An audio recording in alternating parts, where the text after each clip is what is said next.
different shows. She's a relationship guru.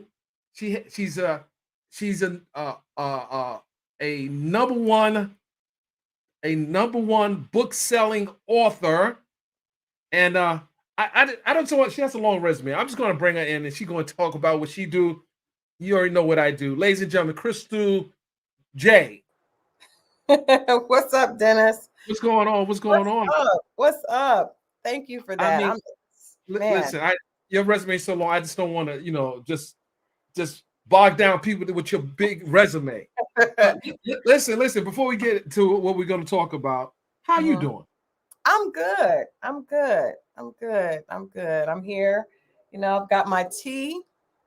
I've got my tea, but you know what? It's not even about the resume. I think the most important thing for tonight's discussion for me is, I've been an entertainment publicist for a really long time, right? So around 20 years. So media, and how things work in the media and how public perception is formed is like, part of what I've studied in my career for the last 2 decades. So, you and I have been, worked together and I appreciate the fact with these broadcasts that you actually, you're one of the few journalists that actually goes and actually goes to the court, sits in the courtroom, listens to the information. And then, like you said, bringing on a lawyer so that people are actually able to get the real information. There's so much fake news out there. And a lot of people just believe whatever they read on Instagram, whatever post or meme they see. And I think I like the way you actually bring in the real information with the facts, You got a little bit onto it, but I love the fact that you stick to the facts. So that's what we're going to do tonight. I want to say hello to my other, they're not actually here, but I want to say hi, Cardi, and hi, TK. I just want to make sure I acknowledge their presence. I'm sure they're in the bushes. But we were going to talk about a few topics tonight, but I think because of what happened today, I want to just focus on all the information that came out today. And I literally almost missed this meeting, but I got the text probably literally 30 minutes before it was going to start. Yeah. And you were able to listen in on that call as well, weren't you? I did. I was shocked at some of the things I heard. But even before this, Dennis, I think we kind of have to go back because this entire week, and a little bit of last week, we've seen. I mean, Tasha K has been, just going at Cardi back and forth to the point where I'm not gonna lie, I'm rarely shocked, but I was shocked to hear some of the things that she takeoffs passing as a part of her slander. I think she continues to go to new lows, and so this has been the last 5 days on social media has been really it's really disappointing and disgusting to see. I'm surprised that people continue to to support her. Well, I'm not gonna do a personal attack against me personally, just because there's so much real stuff that comes out from her. But it's not personal. I don't think that was a personal attack. I think using someone's death and making it a hashtag is not personal. It's just no. You're right. That right there. Definitely not personally attacking her. I don't know her. At all. I just could not believe that she would actually bring in the fact of questioning the Cardi and Offset's grieving. I mean, that's just at some point. It was just too much. It was too much. And the fact that both Offset and Cardi were trending for the last couple of days, and this was and some will say that Cardi started by talking about someone else, but what they is ignoring that the person who chimed in is someone who owes Cardi $4 million. And people can't remember that had she not chimed in, this wouldn't be the way it is. Right. And, if someone owes you walking around, you see them every day, and they owe you money. At some point, you're gonna say, "Listen, where's my money? Never mind. Hi, how you doing? Yeah, you shouldn't be talking to me. You should be talking about how these payments right, or just be quiet. If you don't, just be quiet. or be I quiet. don't. I still think we have to be quite honest. You're right. Cardi did say something, but what she said is that she was talking about one of the boys that you know, his stepfather was unfortunately deceased in the submarine. And Right, she said right. that, you know, she did not think he should have been at the Blink 182 concert. He should have been home. I don't, that's still not, she wasn't making fun of the death. She wasn't, you know, whether or not she should have said that, she, you know, you know, later we can learn that the boy had he's, you know, maybe on the spectrum. It's difficult, but it's still different. Her comments weren't said to be hateful. They really were in support of the fact that the stepfather had just passed. Right, So I right, just right. make it clear that she wasn't making fun of a death. And that's not necessarily the way Tasha K responded.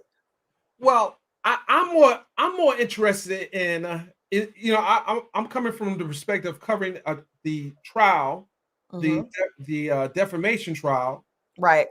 things that was said prior to the trial, Mhm. things that was said in the courtroom, Right. and then the things that was said today. I was It was important for me to listen to this because like a lot of people around the world, they weren't in that courtroom. Right. They didn't hear the testimony. They did not hear every witness who got on the stand and testified and what they said on the stand. Right. So Right. today, in this 341 creditors meeting, we had an opportunity to at least hear the financial aspects of this bankruptcy and how Cardi will be getting her money. So let's, you know, it started off with the trustee Mhm. basically, you know, reading the ground rules for this hearing, and then uh, the the uh, the debtor Tasha K was being examined by the trustee, Mhm.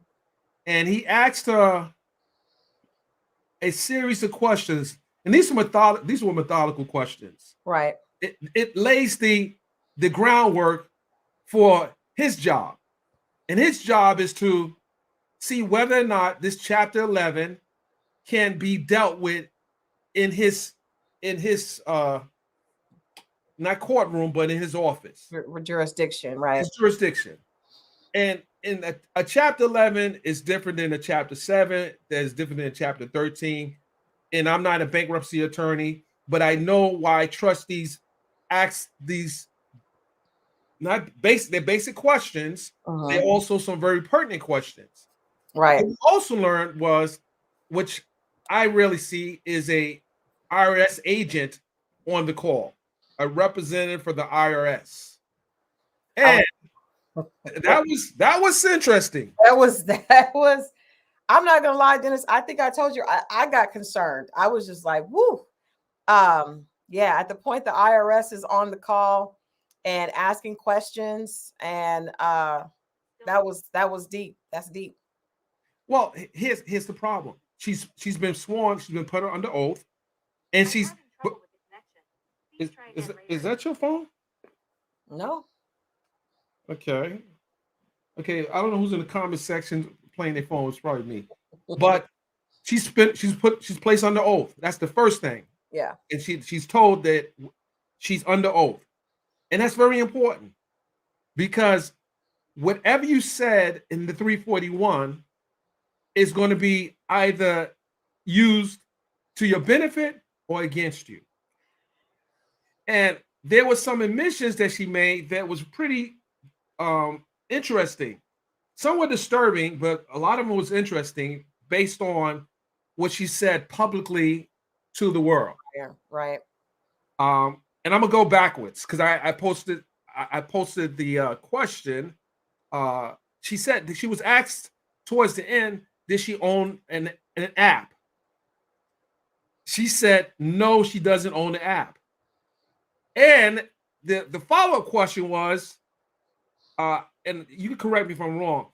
The Cardi's attorney asked, essentially, what businesses do you and your husband own?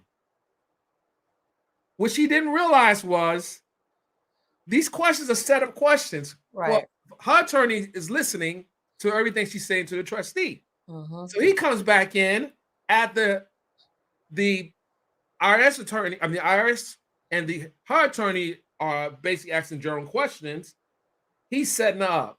He's setting her up. And she doesn't even realize she's being set up and she's being put right there on Front Street. So they go down a list of companies that she's owned in the last 4 years.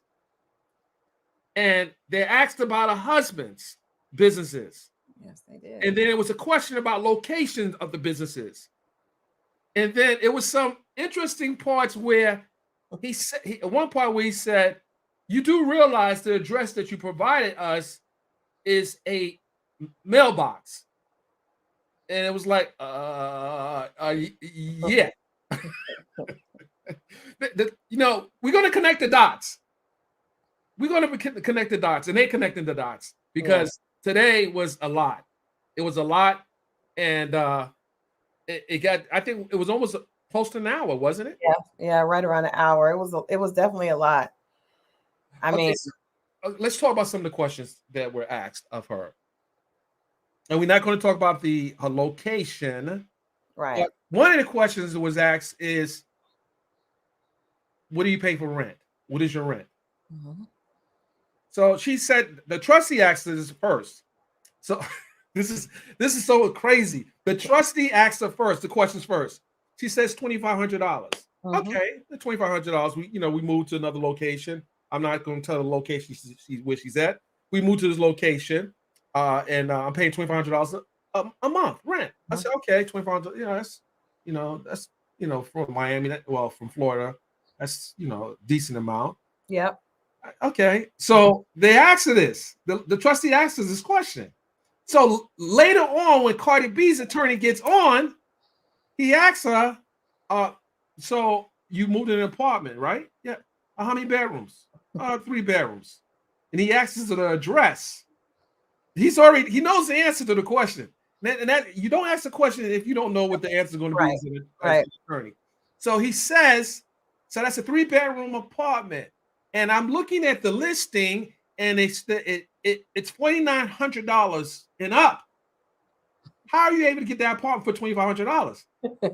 And here comes the stuttering. Well, that's my part. Wait a minute. We just asked you what you pay for rent. We didn't ask you what your part was. We said, what do you pay for rent? Oh, she says, well, me and my husband, well, we pay like $5,000 and above. Wait a minute. Wait a minute. Now, I'm smelling BS right now. The trustee asked you what you're paying for rent. And you said, he didn't say what your portion was. He said what your rent is. You are married and you have a husband. So he didn't say what your split is on the rent, because most people say, well, you pay rent, let's know what your rent is. Right. So the lawyer says, Cardi B's lawyer says, well, I know that place is $4,900 and better. So how are you able to give it $2,500? Do you have any interest in he asked about the owner of the building. Mm-hmm. Do you have any investment with the owner? And she said no. And then she quipped and said, well, I really don't, didn't like it. Yeah. Didn't like it anyway. She didn't like the investor, the owner anyway. Well, I'm like, okay, well, you live in here, but you like. So when she started talking about getting the honest number about the rent, it made everyone look like, wait a minute. Yeah. How did you go from $2,500 to now you're paying $5,000 plus expenses and everything? So okay, so now that's a problem. Now you still have a house in Georgia, right? Yes. Okay, well, it gets better. You and your husband bought the house together back in 2020, right?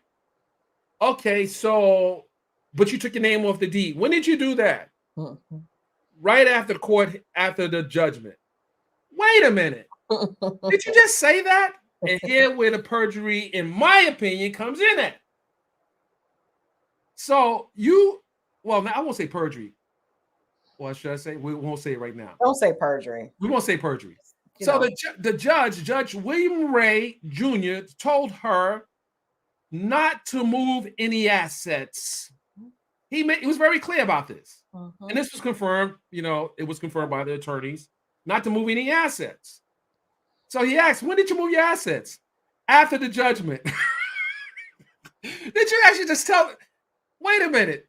This is being recorded, right? It was bad, Dennis. It was so bad. It was so bad. How do you come in and tell the people that you owe money to that got a judgment against you that you violated the district court's judge's order and moved assets? You took your name off the deed right afterwards. Yep. Why would you? Then the question would be, why would you do that? To avoid paying Cardi B. To avoid that being used as collateral to pay that debt. Absolutely. And, right. So now it gets better. So right now, this is when her lawyer jumps in, the bankruptcy lawyer, and wait a minute, don't try to distract the man. The man is on one right now. He's on one right now. So then another question is asked. So you list Olga as a creditor on your bankruptcy. How much money do you owe her? Nothing. So why are you listing her? If you don't, why are you listing her? Then you list Lisa Moore's husband and Lisa Moore. How much money do you owe them? Nothing. Why are you listing them? Why? Okay, it gets better. Let's go with the Louis Vuitton bags. I really was like, I don't understand. I don't feel like she was prepared. So they asked about the Louis. Let's talk about the Louis Vuitton. Okay, Louis Vuitton. They're asking because things like Louis Vuitton or bags and things like that can be used. They still have resale value. Absolutely. So they ask her where the bags are. She says she does not know. Then she says that the bags, when she received the bags, they were used. And so she's going to have to see if she can find them. And the IRS attorney said that would be a good idea. Okay. Hold on. So it was the IRS attorney, well, no, not the attorney, but the agent. Right. But on her filing, she listed. So at that point, when you're listing it, because this was just a few months ago, she made the filing. So you would have had to look at your assets and say, well, I got this bag, I have this bag, I have this bag. Then you look at the bag, and then you list it because you felt it had some type of value to it. Right. I don't understand. Dennis, that threw me off. I'm like, well, why would you list it and then say you don't know where the bag, you obviously know where the bag is, and these people are not stupid, and then say that the bag was used, trying to suggest that it has lesser value, but then you say you don't know where it is. And then but she did agree to cough up the bags. Well, she agreed to take pictures of the bag. Right. Once she located them. When she located them. Right. So then we could talk about the cars. But we're not getting into the cars right now. We're not gonna get what about the taxes? I was gonna say that for that. Well, okay, so she's in her filing, she talks about her taxes. And she was asked about how much tax do you owe. This is crazy now. So you're telling the trustee that you owe about $120,000 in taxes. You owe $120,000 in taxes. And as she's saying this, the IRS agent cuts in. Wait a minute. Miss Keeby, you owe, well, you've reported $92,000 in back taxes. Well, hold on a second. But there's some filings missing. So why did Tasha say, well, I'll get that to you tomorrow? Ain't nobody get no tax. You're not getting no tax return till in one day. That's not happening. So she gave it until July 14th to produce all the missing tax returns. And she probably needs to get with her tax accountant who supposedly had made these filings. Right. And then she separated from her husband. There was the distinction between them filing married and then after a point filing separate, right? Filing, because you can file as a married couple, you can file married but separate. And so they did that. But I'm wondering, and that's why I was excited to hear that there was an attorney going to be on tonight, because when you do that, if she did that after this happened, which was obviously that's the case, because, well, let me not say that. If that was what happened, then couldn't that still, because married property is still joint property. So I'm wondering if that's going to be an issue as well, because she tried to file separately after the judgment came down. And this is what the lawyer was doing. He was setting up for the follow-up question. Mm-hmm. And he started asking more questions about her husband and bank accounts and so forth. So when asked, do you own any bank accounts out of the United States? She says no. Does your husband own any bank accounts out of the United States? She says no. Is there any accounts owned anywhere in Africa? She says no. How about to your husband? I think he had a bank account when he was a kid in Africa.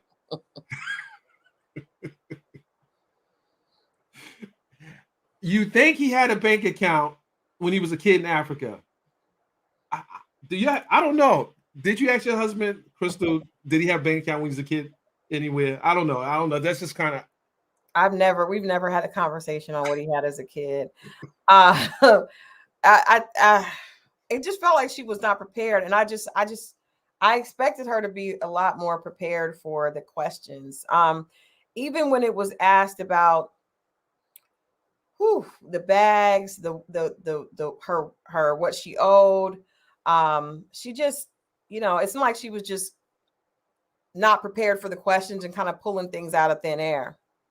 Right. And let's talk about that. Thin air. Let's talk about that thin air. She was asked if she, the judge asked her about the lawsuit. She said that was all she had. And then the judge asked her, did she have grounds to sue anyone else? Was she planning to sue anyone else? And at first she says no. Then she comes back and says that she's going to sue. She's planning to sue her attorneys because she lost the suit, the case. But she said she has no money to sue them. So the judge was like, so you are planning to sue? And she said yes. But then she acknowledged she doesn't have the money to actually sue. So it was just like. So I think at this point she's playing in the room right now. She's playing in the room. So now she says she planned on suing her attorneys for malpractice. Yeah. Right. So, but your attorneys you list your attorneys on your bankruptcy, but you don't own neither one of them anything. She asked about Mrs. Sabak, the male attorney, and Olga. Right. So apparently she said that after the appeal was filed the second time and she lost, they decided not to bill her for the $90,000. But she said something was an interesting reveal. She said she paid her attorney $300,000 to litigate the case against Cardi B. Yeah. So this is important. She was throwing a lot of numbers out there. Mm-hmm. There's going to be a time where they're going to ask for a check on all those numbers. Checks, cancel checks, proof of this payment. This was just a setup. The 341 is just to get her talking. So now they're coming back for discovery. They want to see all the things that were said. You have to produce receipts for you that. Have to produce bank account records to show that this came out of your account and you actually paid these bills. And they're going to also cross-reference what was coming from the social media platforms. And there were a lot of numbers that just didn't add up. And I don't know, man. I think this is gonna be worse than just if she ends up. She obviously owes Cardi, but at this point, there could be issues with the IRS. And I just, this all could have went away if she just would have recanted what she said. Well, I don't think the IRS is not going away. That's one No, thing. I'm saying it's not going away. I'm saying but she's now in front of the IRS because of what she was doing with Cardi and the fact that she refused to back down. She refused to take the post down. She refused to apologize. And so now she's in a situation where not only does she owe Cardi, but she could potentially owe the IRS. And the way the IRS, the agent, she said, we need this by July 14th. Yeah, she was not playing. I was nervous on the. I was nervous when she came in there. I'm like, what? Listening, I was like, I don't want to be on here. I'm like, who turned my volume up? All of a sudden, it went from everyone had, and then when she came in, you knew she was there. Yeah, yeah. And now that should be very concerning to her because she knows that when she said $92,000, and the IRS agent said, "Wait a minute." Yeah. Ooh. Well, there's some filings missing. When she said that, I'm like, wait a minute. So you said that you filed this, and she said we don't have a record of you filing this. She needs to huddle with her tax accountant and saying, what the heck is going on? Why didn't you submit these filings? Because I'm sitting here looking crazy, telling this IRS agent who could be potentially be coming down and doing an audit. And these are the type of things that create a audit alert. Absolutely. Absolutely. So as we listen to this call, then we learn something else. She has a property. Her husband has the property in Georgia in his name. Also, the Kiwi Studios, that was a $500,000 judgment against Kiwi Studios. Right. They dissolved the business. She says they dissolved the business after the judgment. You dissolve the business, but you don't. The debt doesn't go away. That doesn't go away. That's he asked, did your husband file bankruptcy for Kiwi Studios? No. So this is an LLC. Is it possible that you can dissolve a business and you don't have to pay that debt? No. I don't know. It's not possible. No. So now there was some other. I have a lot of notes, and I think that we're gonna have to make it two-part because there's so that call. I mean, they were hitting her with questions left. I felt a part of me felt like, God, why isn't a lawyer stepping in?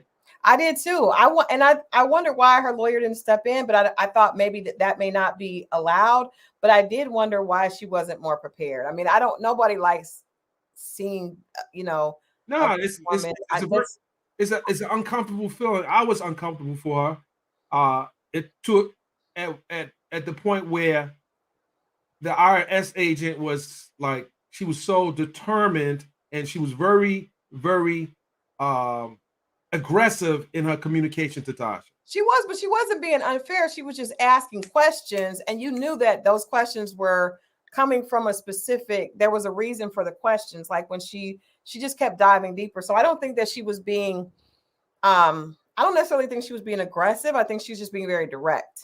Very direct. And she was very persuasive. Very direct.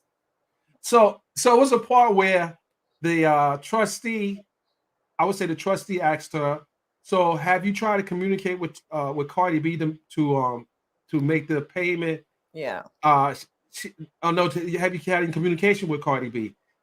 And he's talking about making payments, not in social media. On social media. She says, "Oh yeah, shit! I had communication. How did you have communication on social media? Social media? You got to think they're trying to find out. Ladies, have you called up and offer a payment plan?" She said no. They don't care about the banter that you're having with her on social media.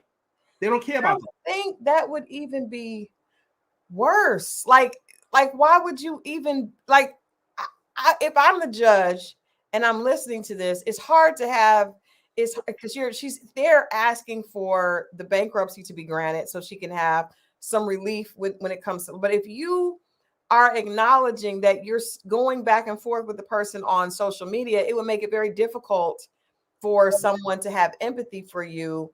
And, it really is going to put a bad taste in the mouths of the people there that you're asking. So I think at some point, and I understand that social media, and Tasha probably has gotten even more popular because Cardi did sue her. I understand that there's, now people feel like all publicity is good publicity, but this is not about publicity. At this point, this is about your livelihood. So at some point, you have to start thinking about, what is the smart thing to do, and acknowledging that you're going back and forth with her on social media when you're here because of what you've done on social media. It's just not smart. I want to point out something else. Now we're talking about earnings. Mm-hmm. So she stated that her husband makes a month close to $23,000 a month, and she makes what, like $3,000 a month? Mm-hmm. So is her husband the talent, or is she the talent? And why is he making more than her? So this raised another flag. So your husband is making 20-something thousand a month, and you're only making $3,000, but you're the talent. He represents you. Right. Well, she said she had no representation. Well, but he's working for you. He's right. He's working for you. So he's making 20-something thousand, and you're making 3,000. Now, how many people in the chat believe that is a sound answer? When she's the talent. So he's basically slaving you while he's collecting the bag. Is that what you're telling the court? She's not telling the court that. She's acknowledging that they've tried to be sneaky with the money and give her a smaller salary so that which I think could possibly have worked if they weren't married, right? Because if you say, okay, well, I'm going to take Dennis, if you say, okay, so Hip Hop Inquirer is my business, but I'm going to pay myself a small salary, and I'm going to give my COO a bigger salary, that could possibly work if your COO was not a part of your own household. That goes back to the household. Facts. So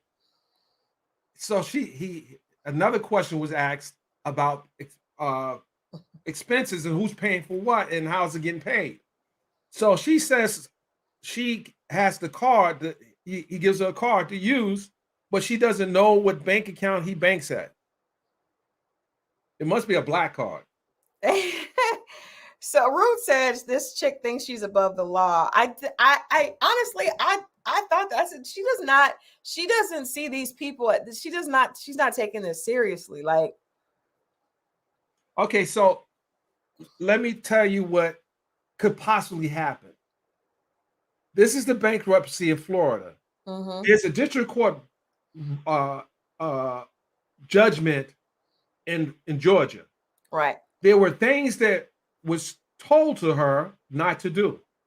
So that would be a reason for the lawyers to go back to the district court judge and say, Your Honor, we have her on record stating that she did something you told her not to do.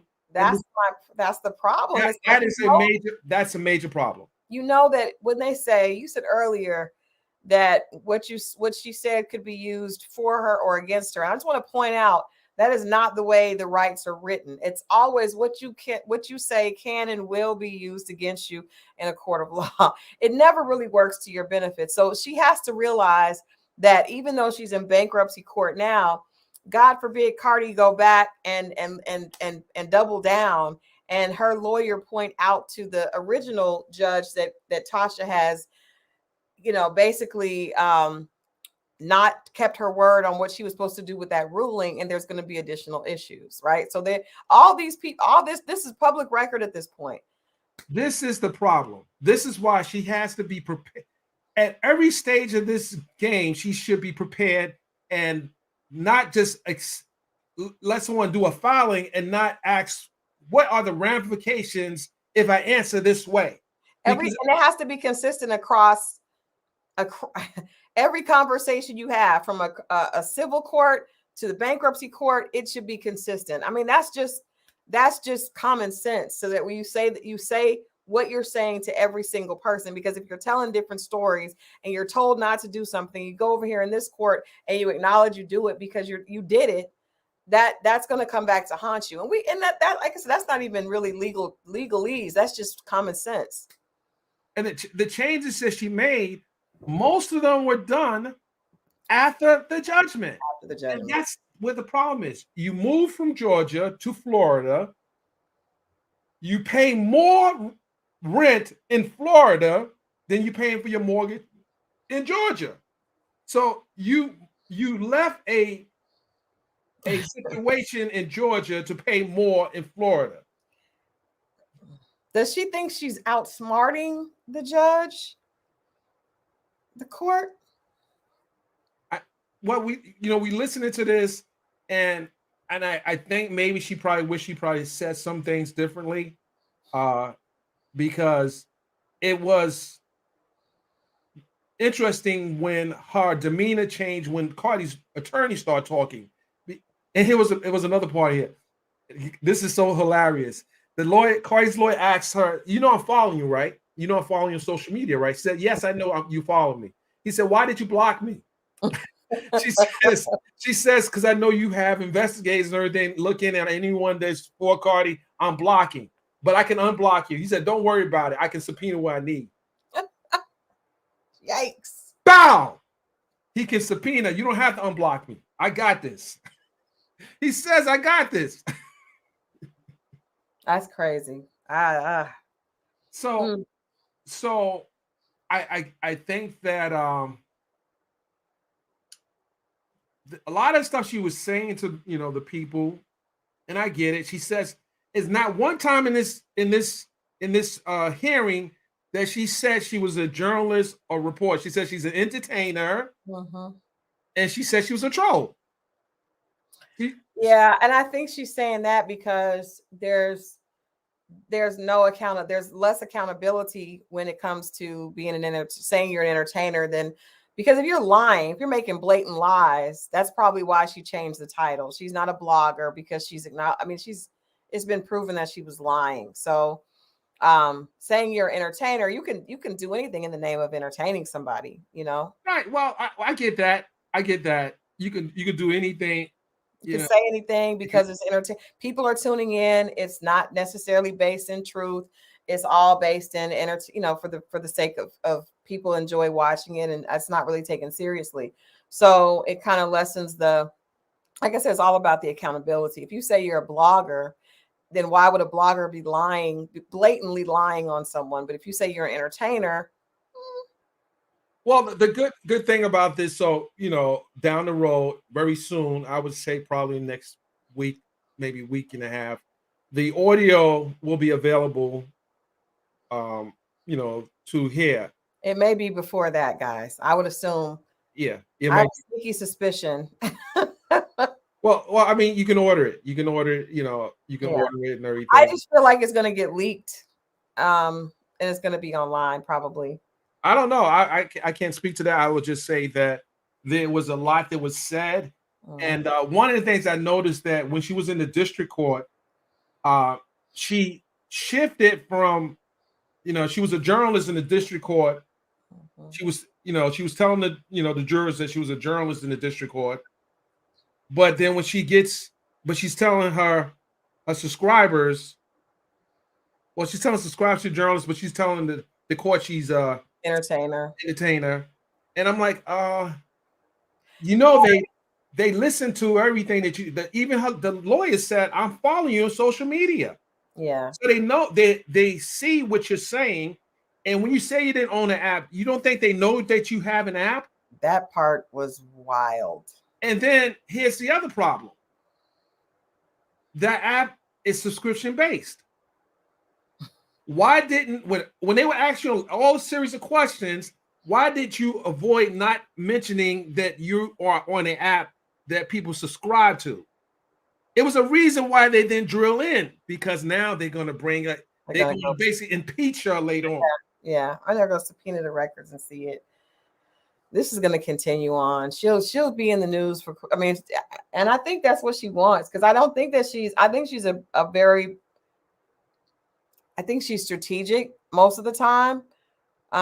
Even in the way she baits people and goes at things, I think it is for entertainment purposes, but entertainment is one thing. When you're talking about the law, it's very different. I think a lot of people get that confused, which is why a lot of entertainers end up in trouble, specifically with tax, with the IRS and things like that, because people don't realize it's a very different set of rules, you know.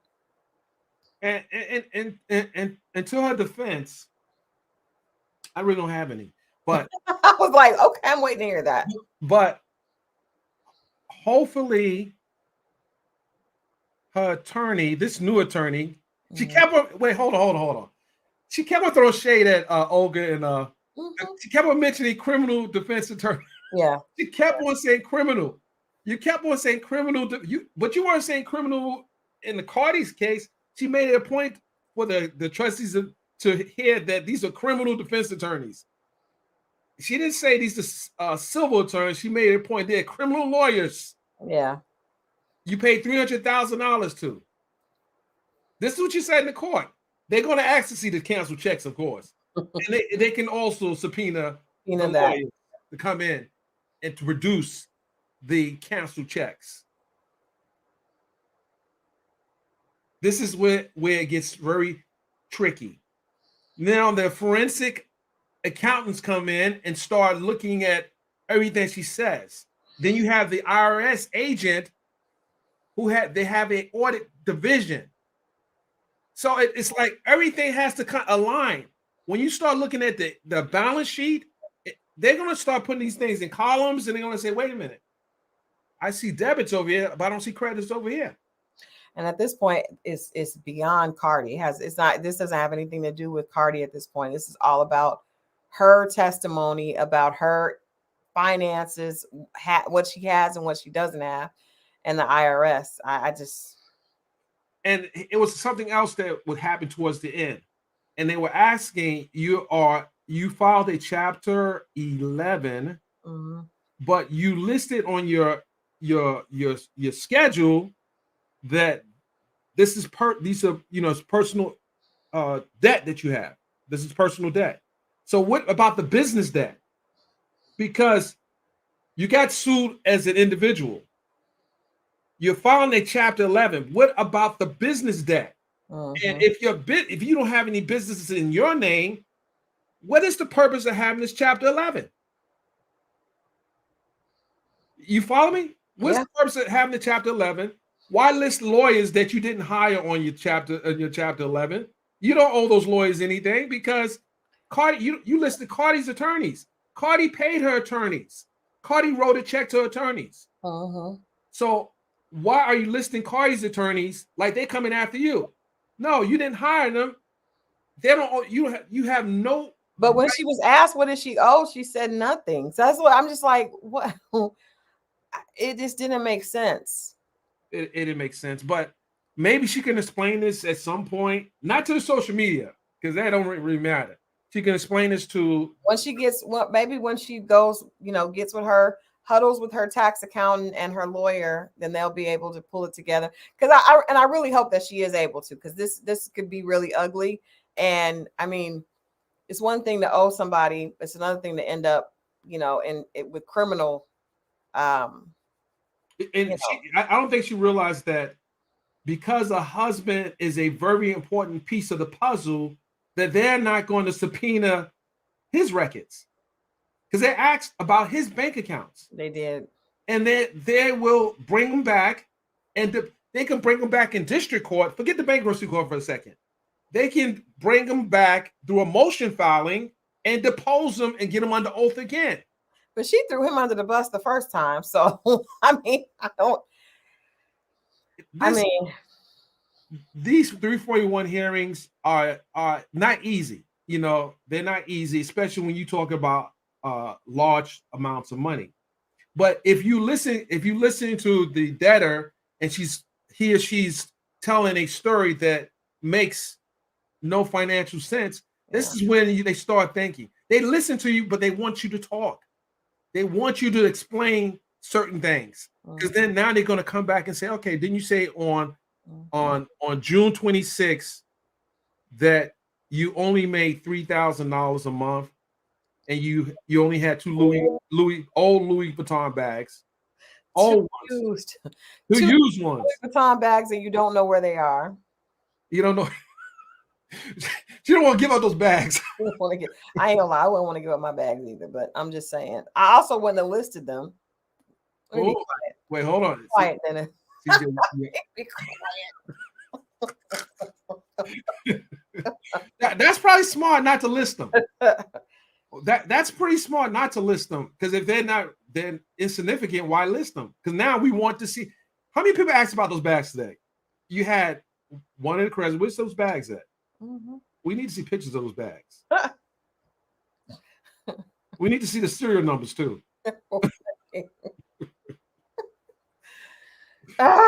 Listen, guys, I'm only laughing because it's incredible to listen to someone who says one thing to you guys, but when she gets in front of the authorities, it's a whole different thing. And sometimes I think she believes the stuff that she's saying until she's challenged on it.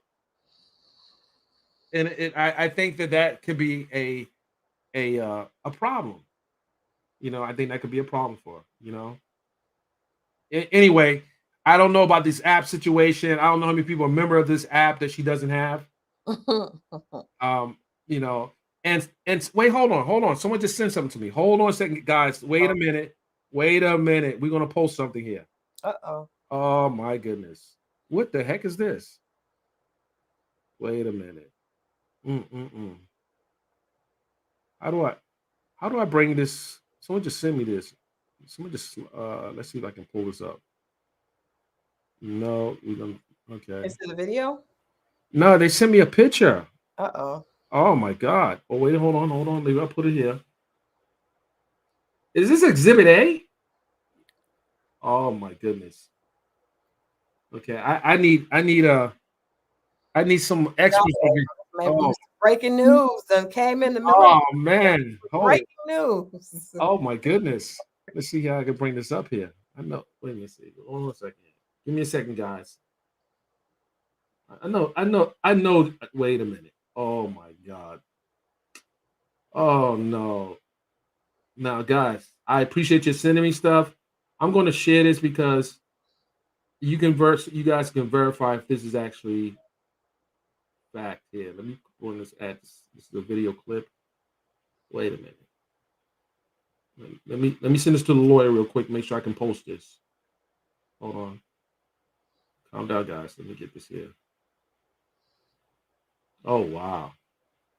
Dennis, you gotta stop saying that. I don't even know what's going on. Me and the viewers are like, what is happening over there? What are you looking at? I'm trying to post this because let's see here. Text it to me so I can see it. Okay, you can share it, right? I can't share it because you have to share it. You have to put it. You know how to do it, right? No, I know how to share this. This is interesting. I want to bring this clip up. Put it in. Go to the put it in the brand. Oh, okay. All right. Yeah. Okay. All right. I gotta get on YouTube more, guys. You guys are okay. Yeah, we'll wait on it. You'll wait on it? Okay. Wait on it.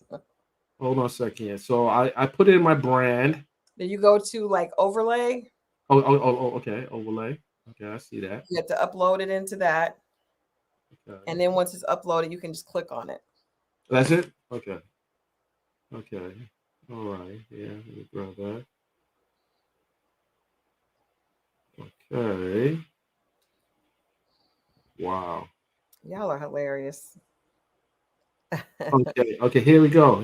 Just add it. Okay, that's an overlay. Okay, here we go. Okay, so go ahead and click on it. Oh, so let me get it out the folder. Okay, let me go ahead. Is this? I don't know if this is true or not. Hold on. Okay, I got it. So now I got it. It's here. Okay. All right. So what is this? Wait a minute. Is that? Wait a minute. What is that? That's an app. She says she doesn't have an app. Oh, that's 10,000 downloads.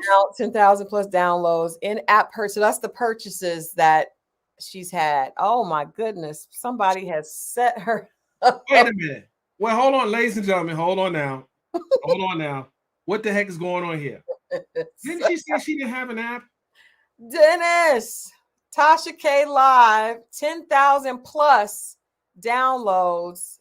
And Whoa. Didn't they ask her today, do she go by any other name than Tasha K? Tasha K. Oh my goodness. Who is that? Who is Chikna Key? That's her husband. Okay, that's her husband. And ladies and gentlemen, wait a minute. Hold on a second. This is interesting. In the chat, can anyone tell me how long has his name been under this app under Tasha K Live? Can anyone tell me how long has his name? I need them to send it. I need them to put it under someone else's name, not the husband, not someone in the house. Okay, wait a minute. Hold on. Wait a minute. So all throughout the years, how much does it cost? How much is each download? Wait a minute. So wait, hold on. Someone said not long.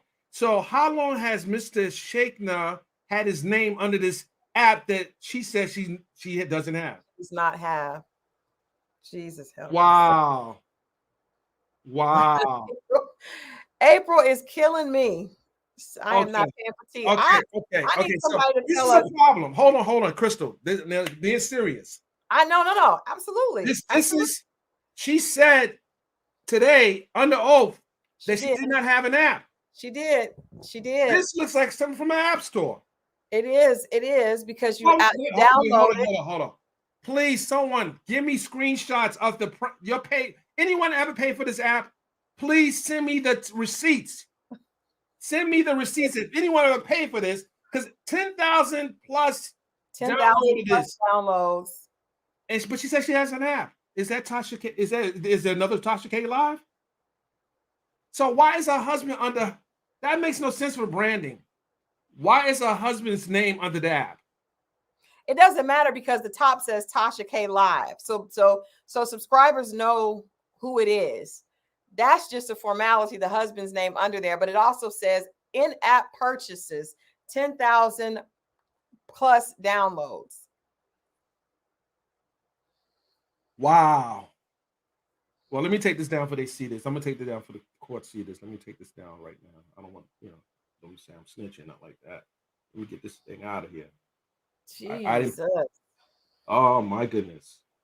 So you have to go through her website to subscribe. But do you know how much it is? Because we don't know how many subscribers. We know she has over 10,000 subscribers. She probably has quite a few subscribers over 10,000, but that is another form of revenue. That's revenue, subscriptions. Because you do the math. I mean, their follow-up questions, they're obviously going to do follow-ups, because if you get 10,000 plus downloads, how many of those downloads pay monthly subscriptions? And why wasn't that shared with the court? We should have had Simone on here tonight. Keisha says, I wish y'all seen attorney Simone break down on Tasha K's bankruptcy. We should have Simone come on. Do I know Simone? I know Simone. She was on Ready to Love. Oh, okay. Yeah. Okay. Yeah. I like Simone. Okay. So this is interesting. So you got to pay monthly. So there has to be an accounting from those subscriptions every month. But she never mentioned that today. She never mentioned that she's getting money from apps. No, she said she didn't have an app. She said she didn't have an app.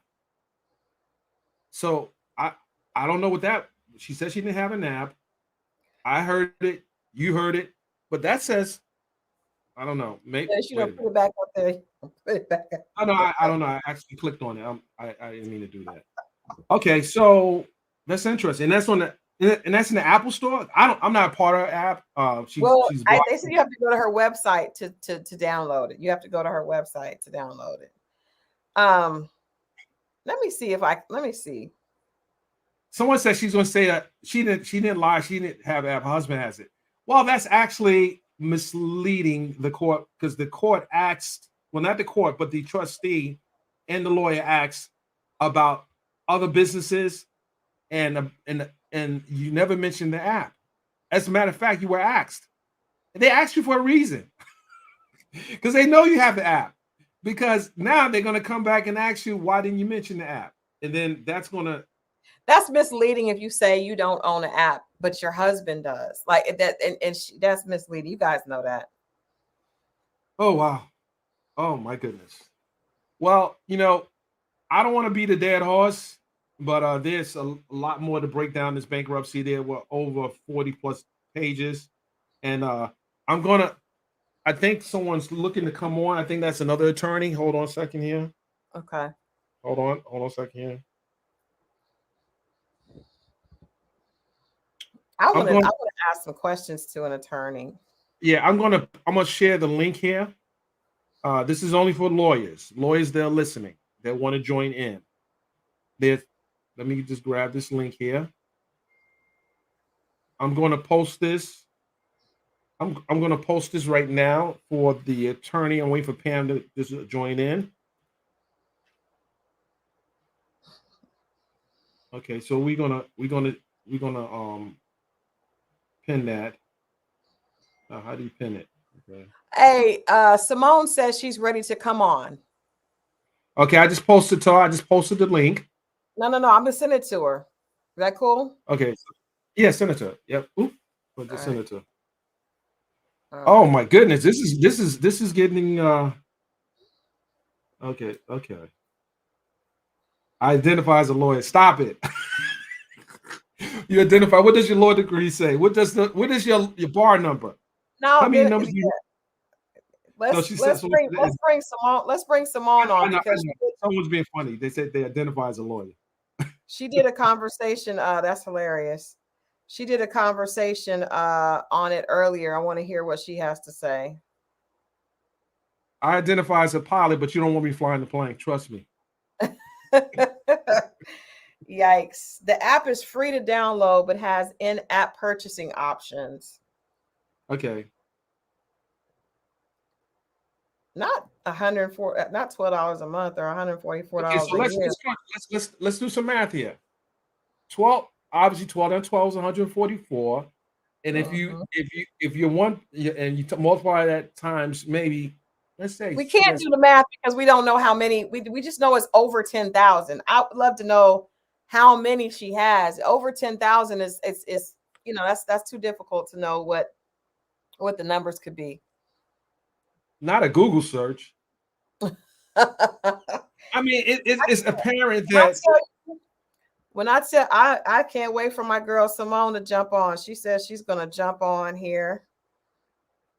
Okay, I dropped that link for actual attorneys. Yeah, well, you have the ability to see who they are. Yes. I definitely dropped. Okay.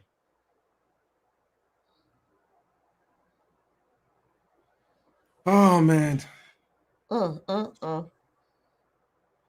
I'm interested to know because I don't know if you know this backstory. I told you earlier, so Tasha K started going at Simone. I'm not sure why. Claiming really?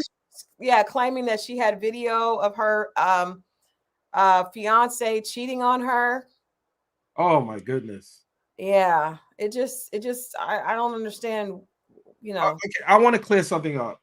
I heard through an audio that she spoke on saying that she cannot be sued for 5 years. That is not true. You can be sued every day of the week except for Saturday and Sunday and holiday. And I think the judge asked her that today, right? Was she being sued by anyone else, and was she planning to sue anyone else? She said no, she wasn't planning to sue anyone else. She quickly refuted that and said that she was going to sue. Right. But she doesn't know what will happen tomorrow. Okay, I see. I'm gonna bring Simone, and I got Pam here as well. Okay. Bring my good sis on. Ladies and gentlemen, Miss Pamela Rice Campbell. Hey everybody. Hey Pamela. Attorney Pam. Hey. I was just on the phone with Simone. We've been kikiing about it. Oh, that's hilarious. That is hilarious. Well, you actually listened to the call earlier today as well. What did you think? I need you to be more specific with your questions. Okay, so okay, let me ask you this. Did you hear the exchange between Tasha and the IRS agent? That's what I want to know. No, I didn't hear that part. I heard the first 35 minutes or so. Okay, Okay. the IRS agent came on later in the call. Yeah. Right. Okay. I was there when they made their appearance on the record, so I knew that they were there. What did you think about what you heard in the 35 minutes based on just the question, the Q&A? Dennis, be specific. It was a lot that happened. So tell me what you remembered. Oh my gosh. Well, I guess did anything stand? What stood out to you? I would say the biggest thing that stood out to me was because I was familiar with what the judge said about transferring the property.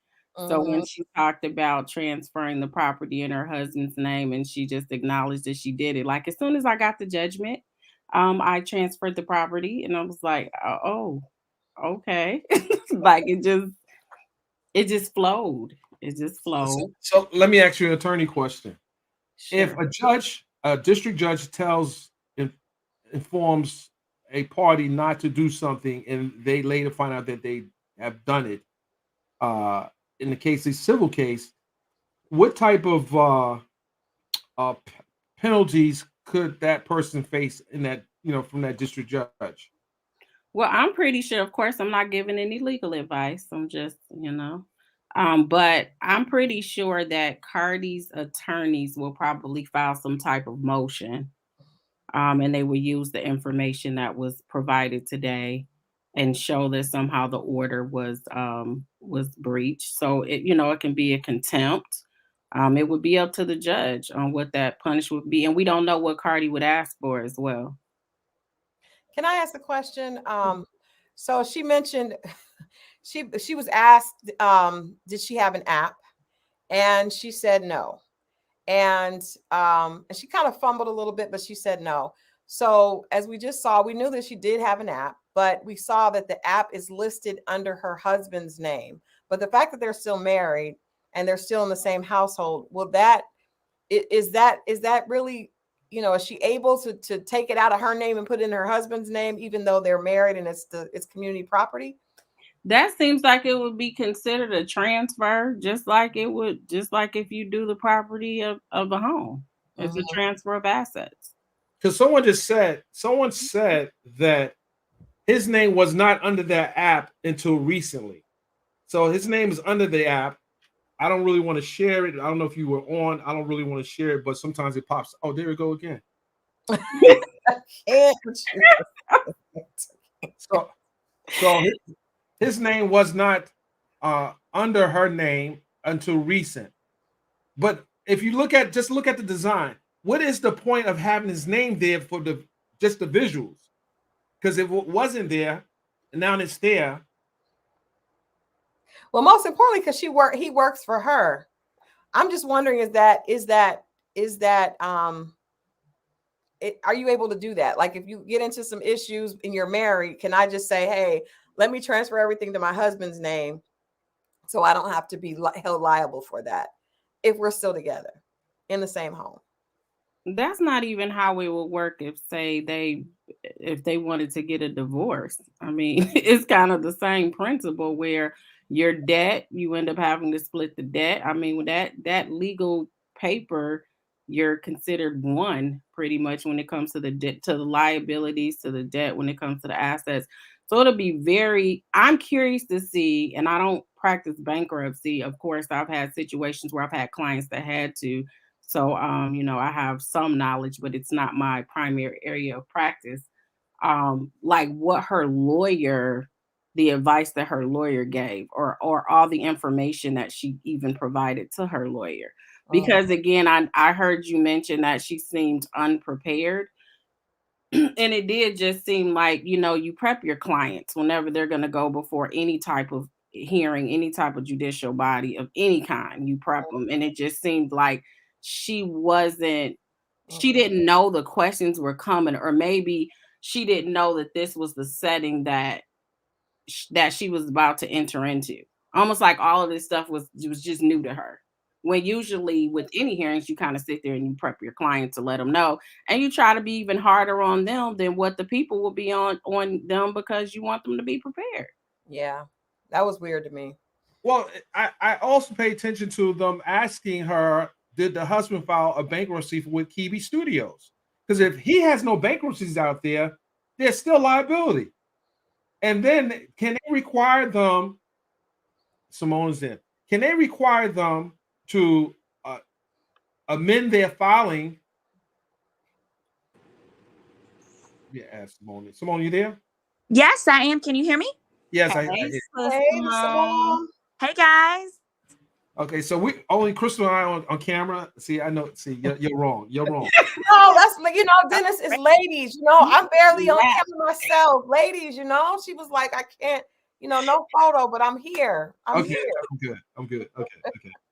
So I didn't. Crystal just revealed to me that you were in the crosshairs of Tasha K's attack. Yes, I sure was. Oh my goodness. Me too. Simone, how did that start? Because I just didn't understand why she was, I looked up and I get an alert that she's saying that she has video of something. I'm like, what? I know. Why is she coming after Simone?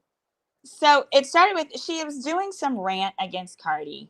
And I said, I feel sorry for your husband. I meant your whole family, but I said, I feel sorry for your husband. It didn't have to go this far, Tasha.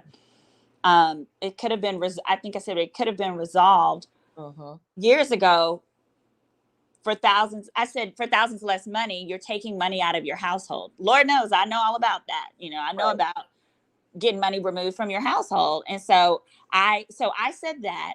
And then she responded back with basically, oh, I'm going to air out your fiance's side chick or whatever. And I'm thinking to myself, girl, go for it. You'd make my job easier. That only make me it easier, not harder for me. But she's also a little special or stupid. I'm not sure which one yet. Because like, even if you were to do that, that doesn't change the issue, which is literally, and I did the heart emoticon because I was like, seriously, like, why taunt her? And you're now in this situation, because I really feel that Tasha K believes that bankruptcy is bulletproof, and she's not realizing that at the end of the day, a judge still has to sign off on this. And it's bad enough you are a Black woman in a county that doesn't respect us, in a district, because it's federal court. But it's even worse if you got to come to the table shucking and jiving with these antics against the court. Even worse. And that's a very important statement. They don't like, courts don't like people to think that to make fool of them. The judges don't like that either. And when you have a history of doing that, she blamed the lawyers, she blamed the victim, she blamed everyone.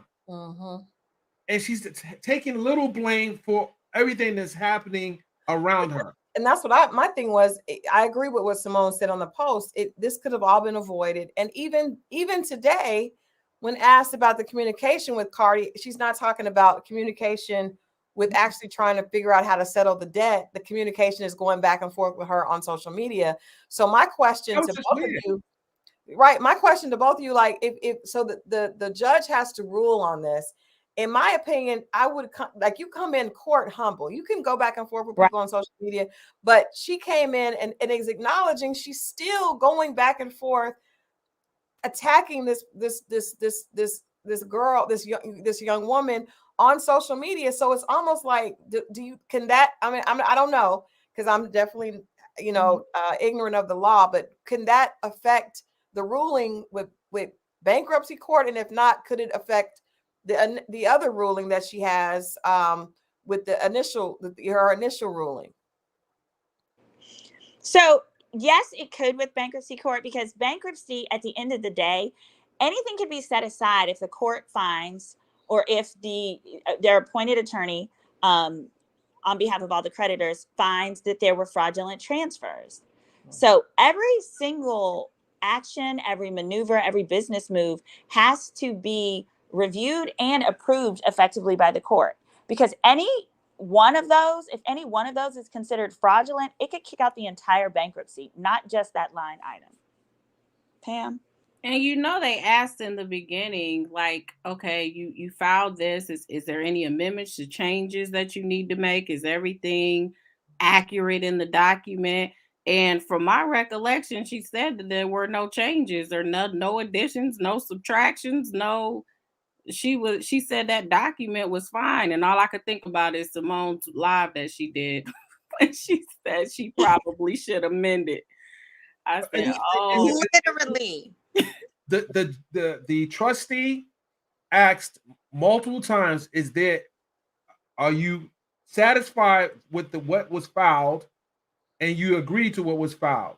And he was saying, see, everything's a setup. She said yes, she's satisfied with it. You can't come back 2 weeks later and say, what I said today, I didn't really mean. I want to fix this now, because now they have her on recording saying that she's satisfied with what she said, and with you can't blame your bankruptcy attorney later on, because you said in court today or over the hearing that you were satisfied with everything that was filed. Right. Exactly. And also, I always say on behalf of my clients, these are our answers. We reserve the right to amend them throughout the deadlines pursuant to the rules. As long as it's not according to the rules, the final day for amendment, you never say, yeah, these are final. Unless, I don't know, maybe that was the timeline to do so. But I'm joining in late, so I actually had not heard the update about how her hearing goes. Could you give me the Cliff Notes version? If you wait a little while, we might have the audio next 42. We requested the audio. Wonderful. Yeah. But I can send you because we're gonna this is a part one, because we want to go through all the notes. But essentially, she went in. She basically told the court that she pays $2,500 in rent. She said this $2,500 in rent. But when asked by Cardi's attorney, where do you live at, and is that a 3-bedroom apartment? She says yes. Well, he said, well, I checked, and those apartments go for $4,900 and up. He said, oh, well, that's my portion. This is the first time we heard her portion. We didn't know that it was a split situation. Right. So they were asking about your rent. So you reported. What did you put on your tax? I mean, on your schedules, your portion, or what the total rent is, because you are a married couple. Mm-hmm. All right. So you're absolutely right. So I want to clarify something that I noticed, that I realized when I was going over her bankruptcy docs the other day. This was the schedule that lists out her income. It's called the Form 1061. Okay. So she is listed on that form as debtor 1. Debtor 2, I kept misstating it. I was misstating it. Debtor 2 is her husband, but peep this. So whenever you have a spouse, even if your spouse is non-filing, you're supposed to include his stuff on debtor 2. But his employer is listed as his occupation is content creator. He's listed as employed. His employer is Yellen Entertainment. That is the new entity Tasha K created when she just before terminating Kebby Studios, which is who owes the judgment to Cardi. Of $500,000. The $500,000. She did mention that, Simone. She mentioned Yellen today, because I think the referee was asking about where she has her office, where she does her her office building, or the address that she gave, and they asked who do you share it with, and I believe she mentioned the Yellen. Now, Yellen and Kebby Studios are the exact same thing. All they did was change the name. It does the same thing. It operates in the exact same way. All she did was change the name. Well, you can't do that. You can't do it. And she's going to have to explain, why would you close Kebby and then reopen Yellen, that does the exact same thing? Right. What changed? What changed from one business to the other? Are they doing the same thing? Are they equally doing the same thing? It's the exact same thing. And Kebby Studios had been around for over 7 years. So she's got this brand new Yellen Entertainment. And interestingly, her husband's sole income is from Yellen. So on his, where he states monthly, he makes $22,000. Right. That's 100% payroll and everything from Yellen. And what some people may have missed on Tasha K's income page under 8A is where, so she's just got 3220 is her monthly income. But then below that, where you're supposed to list other income, she lists $9,850. Well, that's her money from Yellen. It says attach a statement for Wait a minute. Wait. Yes, that's what I want y'all to know. You heard me. That's her money from Kebby Studios. Okay, but she didn't mention that today. No, that never does. So it's ambiguous. I'm looking at it right here.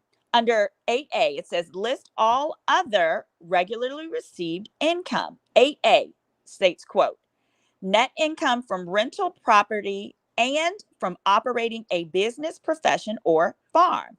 Attach a statement for each property and business showing gross receipts, ordinary and necessary business expenses, and the total monthly net income. She attached nary of none of them. Right. It's what she's gonna have to attach them real soon because they want to see source documents. They don't want to just take, they don't just take your word. We need to see source documents, cancel checks, bank statements. We need to have a paper trail. And you just can't put something out there without having a paper trail. This is where, and this 9,800 very likely could combine both income she makes from her Tasha K YouTube channel as well as rental income from renting out her house, because it says it's for a statement for each property. Yeah, rental property income and operating a business. That 9,800 plus her 3,000. We all know that's not what she makes monthly from YouTube. It's far higher, even if she's splitting it with her husband, who's claiming 22,000 a month, which is a little closer to reasonable. I think She said also today on the call, she said that she has over 2 million plus followers, but she lost 90% of her revenue. But her numbers went up, but she lost 90% of her revenue. That's a lie. So it didn't make sense. So hopefully Cardi hires a both, what do they call it, a forensic accountant, but also someone who specializes in the influencer space. Because what she did was she just stopped including content on YouTube. She puts it behind the paywall of Tasha K Live or her Patreon. I can't remember if she starts a Patreon. Are you talking about the live that she says she does, the app that she doesn't own? Yeah. Right. Yeah. And she said she doesn't own that app. That's Guys, because Studios. I have to take this. This is a very important call. You'll keep going. Okay. This is very important. Hold on a second. Gotcha. Well, keep going. Technically, she's right. She doesn't own Yellen, but here's the problem. Her goofy butt, her husband owns 100% of it. So what she's trying to do, because the law in Florida, because Florida is not community, they're not community property, but they are common law. Okay. What that means for bankruptcy is as long as she doesn't have a percentage ownership in something, it's protected. Okay. So that's why she got rid of her house. If she had even a 1% ownership, the house could be, seized or sold or whatever in bankruptcy. So she got rid of the house, but then she's doing the same thing with Kebby Studios, right? Which is reopening it under a different name, and she owns nothing of it. Her husband owns it all, and he just pays her as an employee. So, but he still has the debt with Kebby Studios of $500,000, and that's why they asked, did he file a bankruptcy? Because if he didn't file a bankruptcy, then that debt's still out there. Right. Correct. It will still be out there, but the thing is, she can't afford it. She can pay that $500K through Kebby, no problem, with the money that they're making. The problem is she cannot file bankruptcy as any type of business entity because she will have to sell her YouTube channel, her followers, her data, her trademarks, and We all know who's buying it. Simone, today the trustee asked, was the evaluation done with Tasha K? Yeah. Unwind with Tasha K. Mhm. And what was the valuation? Did she ever get this stuff valued? And I'm saying if you trademarked it, at some point you have to research to see what the value is of your brand. Yeah. So, but she said to the court, I mean to the trustee, that she never did a valuation on her brand. So what they're gonna do, what Cardi may want to do, I don't know what she may want to do, but I would look at what the value is of all these brands, and maybe she can use that to offset what she owes Cardi. And no, she's not going to do that because she would have to sell the brand to get that money. They can force her to do that. But see, that conversation did come up because he asked her, well, have you tried to sell it? Is there a way you could sell it? And she was like, no, I can't sell it because I am Tasha K. Like, I'm an entertainer. I'm the brand. So you can't, this is me. So if I sold it, it would make sense to sell it, essentially, is what she was saying, because it's her. But she did acknowledge she owned the website. She acknowledged that she owned the connective social media sites, like she did acknowledge that all the different sites, and that's connected to Twitter, to social media, and all of that was connected to Unwind with Tasha K. But she just said, like, I am Tasha K, so it wouldn't make sense to sell it. When they asked, like, how much is it worth? Can you sell that? That is a great statement from her, to be like, I am, and it doesn't have any value. That's excellent. But the truth of the matter is, Cardi B would buy it in a minute. That's right.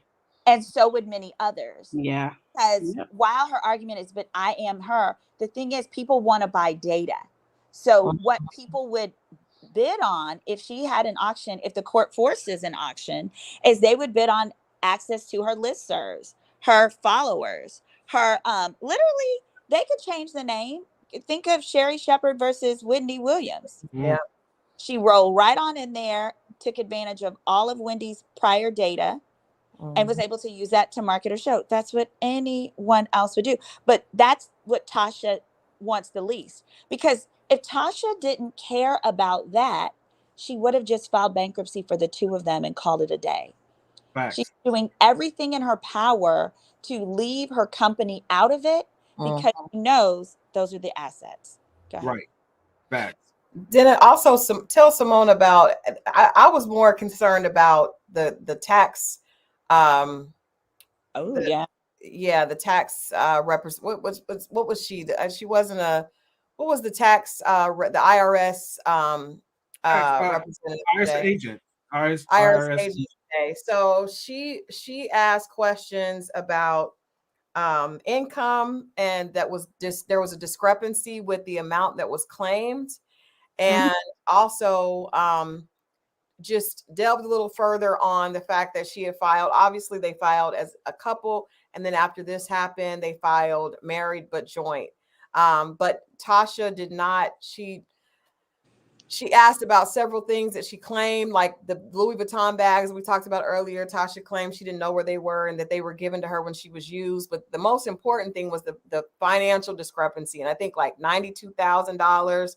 And that wasn't correct. And then she was told she would need to produce. There were also missing filings as well. So that's the part that got me a little concerned. Like this could end up. The setup was the trustee was asking questions, and this was before we heard from anything from the tax agent of the IRS agent. So the trustee was asking, so what do you owe in back taxes? He says $92,000. And all of a sudden, the IRS agent jumped in and said, wait a minute. No, Miss no, she said 120. No, she said 120,000 she owed. And the the IRS agent jumped in and said, no, Miss Keeby, it's 92,000. It's 92,000 up until this year, but we have not received your filings for these other years, and we need them now. Where the filings at? There we go. She's my. Now, Yep. now you've told one side that you filed it, but the IRS is on the line now saying we never received it. Didn't receive it. So Yeah. And where more is than the that, problem? on her bankruptcy stuff, they asked her what was her annual income for the last 3 years. And she put, as though she's already done her taxes, she put like 148 for last year and 152 for the year before, something along those lines. And that's the Which, problem. That is the problem. Because now they're asking by July 14th, we need to see your tax returns. So you need to be, because either you lied on your schedules, on your forms, like or I you're going said, to lie. So this may be a problem because yeah, the IRS is probably going to be the biggest one, because what she's doing here is she's trying to pay herself this year substantially less, or at least last year, substantially less than ever before. Yeah, she said, well, I make a lot less. My income's gone down significantly since, over the last year. It's like, they're not And still I'm trying to tell you, no, that's not what how happened. do you refute that? You look at the source data. There's a number one record that so few people ever order, and I get it all the time, especially in my injury cases when we're claiming pain and suffering. What you do is you have to look at so anybody can get a copy of their own IRS tax transcript. But most people assume that if they haven't filed taxes, there's no data there. Wrong. Everybody should run, and for free, you should go to get a transcript at irs.gov and request your wage and income transcript. That is the transcript of what everybody else claims that they paid you for a given year. That's right. So the way people tend to get audited is because they don't look at the wage and income and make sure that whatever amounts you claim on your return is that it's at least as much as on what other people are claiming they paid you. It needs to be above that. That's and right. So what she's going to have is she's going to have a lot of different vendors, because she does, sponsorship and stuff. There's going to be so many different vendors that paid her, because if you pay somebody over $600, you are supposed to report it as a business. You got to get a W-9. So I bet you they've been looking at and comparing her IRS wage and income transcript to what she's claiming her wages are. And by her being the employee, right, of Yellen Entertainment and no longer basically an independent person, they're going to need to be paying her employee wages, and she's going to need to pay taxes as an employee, FICA, Social Security. But then the LLC is going to need to be taxed a second time for their profit. Yikes. Because her husband technically is a co-owner. So he's going to have to pay taxes on that twice, because they picked LLC structure as opposed to a corporation, which is a corporation can hold money, as we've seen corporations do it all the time. They can carry over billions and billions and billions. The LLC can too, but the LLC, the amount over, like the profit share or whatever it is, you have to pay taxes on that as, a component of your income. And I'm sure, because this is her first year doing these shenanigans, that she probably didn't get it right the first time. I can't even imagine being her accountant. I don't know if this is her first year, but based on what the IRS is looking for, they're looking for misfilings for several years, and some discrepancy in numbers for the ones that were filed. Yep, I said it. Well, this opens the door for audit. It definitely, for sure. For many, many years too. And because it's a high profile, and they kept on the trustee didn't know who Cardi B was. Well, I don't know if he knew. He knew it was a high profile case, just based on the line of question. He knew this was going to be a high profile. You talking about the IRS agent? No, excuse me, the trustee. Oh, the trustee. Okay.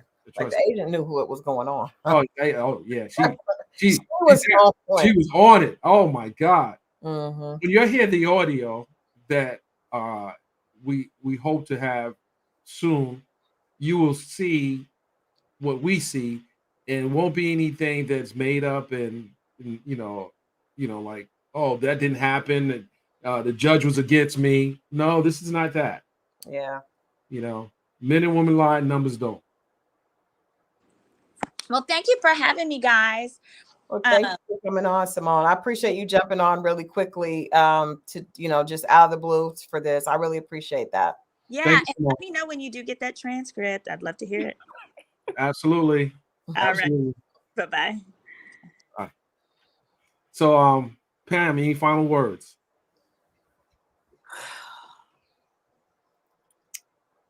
I honestly wish though that when Simone, she did do a great breakdown for anybody that has not seen it on the bankruptcy. And I think her purpose wasn't to beat Tasha K down at all. I think she was just showing what the discrepancies were. And a lot of this really came out today on her video. So go over there to Simone. I gotta, hype my girl up. Go over there to her page. Girl, is that legal? And go see that video she did on the bankruptcy. But honestly, everything that happened today, we saw. For if you watch that video from Simone, you saw that this was going to happen. Or even if you looked at the documents like we did, we went over the documents and everything. So, okay, I definitely want to see that. Yeah, make sure you share the link with me. Of course. But thank you so much, as always. Thank you so much for having me on. Nice to meet you too, as well. Nice to meet you, but I know you already. I'm not talking to you. Get out of here. Nice to meet you too, Pam. Dennis. So you're gonna do a part 2, I take it. Yeah, absolutely. Definitely. This is part 1. Part 2, we want to bring in a bankruptcy attorney. And hopefully he'll be available. He's the same one who was a part of the Brat's bankruptcy. Oh wow. Yeah, so oh wow. That should be interesting. Everyone, I appreciate you coming in. Make sure you are subscribed. If you're not subscribed, make sure you subscribe. Turn your notifications on, because when we go to part 2, oh my goodness. And I'm sure Miss Kebby will want to respond to this, but don't respond to us. Respond to the people who are asking for the receipts, the real receipts, not the, they want to see the real receipts. They want to see the things that you've said you don't have. They want those bags too. They want those Louis bags. Say they're old, but you don't give me the impression you walk around with the old Louis Vuitton bags. Lord have mercy. But we'll see. Pam, thank you very much. Thank you. I'm gonna open it out to the audience to see if anyone want to just ask Crystal or I any questions, because I haven't been reading the comments. But this is your opportunity to come in, or Pam for that matter. She may be. Let me drop the link again. I'm gonna drop the link. I'm about to drop off. I gotta finish this motion before. Okay, no. Okay, Pam. Thank you. I don't want to. All right, I'll talk to you later. Thank you. Bye-bye. Appreciate you. Bye, Pam. All right, I'm gonna drop the link here. I'm gonna drop links. Anyone want to come on and have any questions or anything? I'm gonna bring you guys on. I want to keep this open for about 10 more minutes. Click the link. I want you guys to ask your questions, come in, or if they have something to say about this case. I mean, this is gone. This is like crazy. It started as one thing and it's got progressively worse, and it's nowhere near over. So I'm interested in what people think. Yeah. I mean, it's one thing to, I guess do these videos and keep mentioning someone, but if you owe this person money and you know that anything you say is just going to trigger them, it's probably best to move in silence. Yeah. I'm gonna bring on. I think that's Hip Hop Hollywood. I don't know. I'm bringing on anyway. Who is that? Come on, you looking? We see you. What's going on? Oh, good. Thank you for having a real brother on. I appreciate it.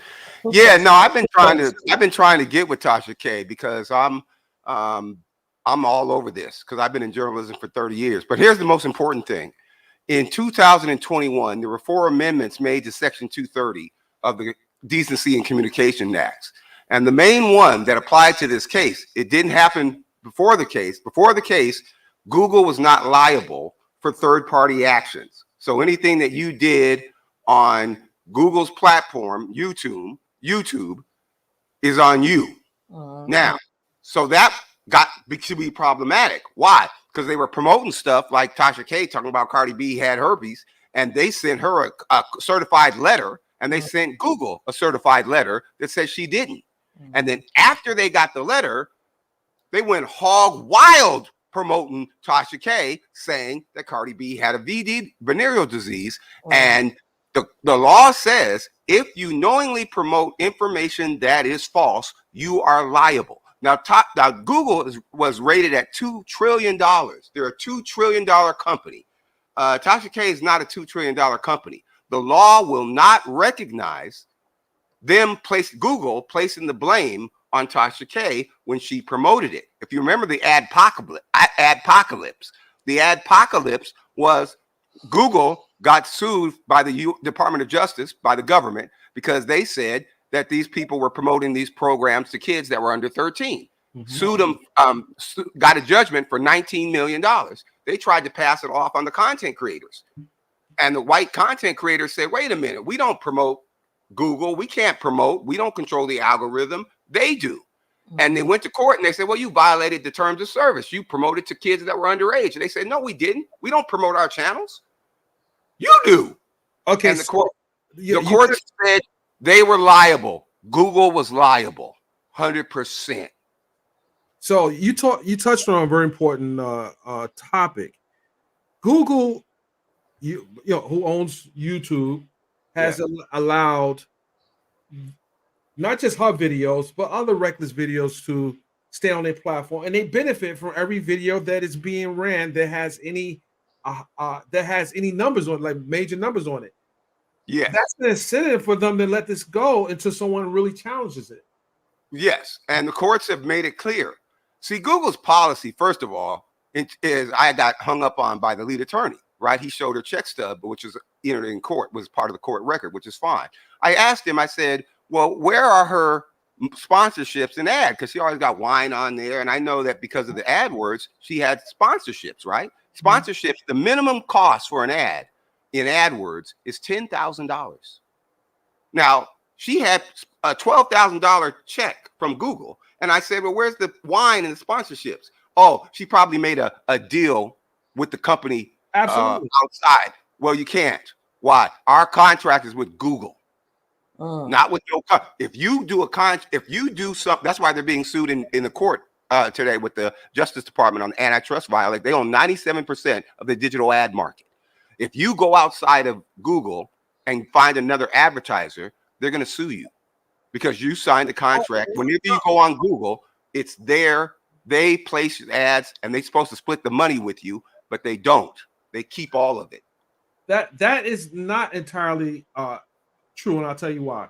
I can have a sponsor that I can put his ad in one of my videos, and I can get paid under the table. Yeah. Well, you know, absolutely, and they won't bother you for that. But what I'm saying is the reason. Here's why they do it. If we did $27 billion last year, Black YouTube did $27 billion last year, right? Now, the advertisers are paying enormous amounts of money, $100,000 up to $50,000 to $100,000 for an ad. And the advertisers like, well, why are the ads so damn expensive? Well, we have to pay the content creators. Our first agreement with Google was for 70% of that $27 billion. So they're telling the advertiser, well, man, we got to pay Tasha K, man. And they're not paying Tasha K. They're keeping the money in their pocket. That's why they don't want you to sign an agreement. I had sponsors, and they said, well, why don't your sponsors come over here so we can take all the money? I don't think so. I've been in this business too goddamn long. So that's why they want you to do that. Because if you're only getting $12,000 from Google, and Sony Pictures and Mint Mobile and Wellness.com is paying you $100,000 a month, you don't give a damn about no damn $12,000. But see, if Google has to take the check, take 60% of the damn or 90% of the check, and then give you $10,000, you can't afford to lose them. But if we could go directly and get those, because the sponsors would give us the money. They're lying to those sponsors about we're getting paid. We're not. Well, And so in go the ahead. court case, in the trial, the district court trial, the bankruptcy, not the bankruptcy, but the The lawsuit, actual trial, yes.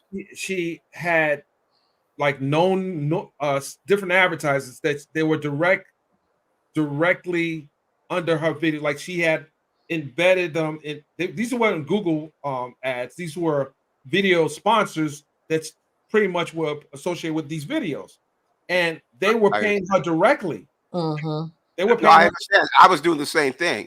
Here's the problem with that. Again, for the advertisers, they don't want just whatever numbers she had. They need $100 million views a day. There's 5 million Black content creators. We only have to get 20 views to get 100 million views. 5 million channels, 20 views, that's 100 million views. So the problem with Tasha K or a very popular advertiser is, a very popular content creator is, you aren't really making money off of clicks and views and subscribers. They always tell you that lie. So after the lawsuit, Tasha K, all of a sudden, they gave her 1 million followers. Okay, why is that? Because they felt real guilty. They felt real guilty. Why? They were liable, especially under the new laws in the Section 230. So what they did was they said, well, if we give you 1 million followers, you should be able to pay Cardi B. Well, how don't you give me the 55% that I'm supposed to get under the new contract for those goddamn ads? And then I could pay Cardi B. But the real solution is this. Now that Section 28 is punishing platforms that knowingly promote information that's false, she could sue Google for $20 million, give Cardi B 8, take 8, and give me 2 for coming up with the idea. No, I'm just playing. Well, the last part won't happen, but Cardi can also Cardi can turn around and sue Google as well. Yes, she can, but don't do that. Why? Because she's going to need Tasha K to testify, just like she's going to need Cardi B to testify. You see what I'm saying? If she sued Google, then they're going to say, well, at the time of the defamation, you couldn't sue us for third-party action. So all she has to do is say, Tasha K's lawyer, did you get the certified letter from her doctor saying she didn't have a venereal disease? Is the date on it? Yes, it is. Was it CC'd? Yes, it was. Okay, then. They got it. Now, what happened after they got it? They went hog wild promoting the shit like it was Jerry Springer. They went hog, and that's proof. So you said they gave her 1 million followers, but she had quite a few. She had a lot of followers. I feel like she had just below 1 million. Okay, so what does she have now? What is her numbers now? Yeah, somebody check her numbers now if you can in the chat room. Yeah, what is Tasha K's following subscription right? Is she a little over 1 million, 1.2, maybe 1. Because she going in that trial, she had almost 1 million, I believe. Yeah, she did. And she only has 1.9 million now. I'm looking at her page, so I don't think they gave her. Well, they might have did her like Cynthia G. Now they gave Cynthia G 100,000. They do the women horrible. Really, man. The women get. Kevin Samuels got 1 million. Tommy Sotomayor got 1 million. One of the things that they do, that this is in the lawsuit, Merrick Garland, please look at that video. Merrick Garland, DOJ, who's Google. 0.09, not 1.9, because that's 1.09. 1.09. Okay. Right, which is basically 1 million. But okay, that's sad. That's sad. Well, but it's okay. Go ahead. No, I'm just saying I don't know if they gave her. She has a big following in there. I mean, she built a really big following. I don't want to take anything away from her. I don't think that they gave her followers. I think she really did amass a really huge following from a grassroots, perspective. Yeah, so I hate to hear that one. I hate to hear that. I asked Tommy Sotomayor that. I said, now, do you think how much of your success was Google and how much of your success was you on your own? And then he swore up and down that it was him on his own. But you have to have a certain kind of ratchet Jerry Springer type content for Google to promote you. I went over 1 million views this week. And unfortunately, they don't promote my channel. They lie about how many subscribers I got. They lie how many people are watching me and all kind of stuff. So I'm not complaining. I'm just saying they don't pay you they take $3 billion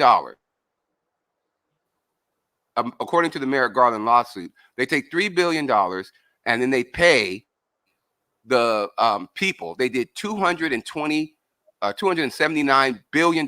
You can look it up. Ad sales, Google in 2022. So they do hundreds of billions of dollars in ad sales, and then they pay us for clicks and views. All right. And super chats and memberships. So that's what's happening. And no, it's foul. I want to thank you for sharing that information. I do want to look up the statutes, and you said that was the ruling came.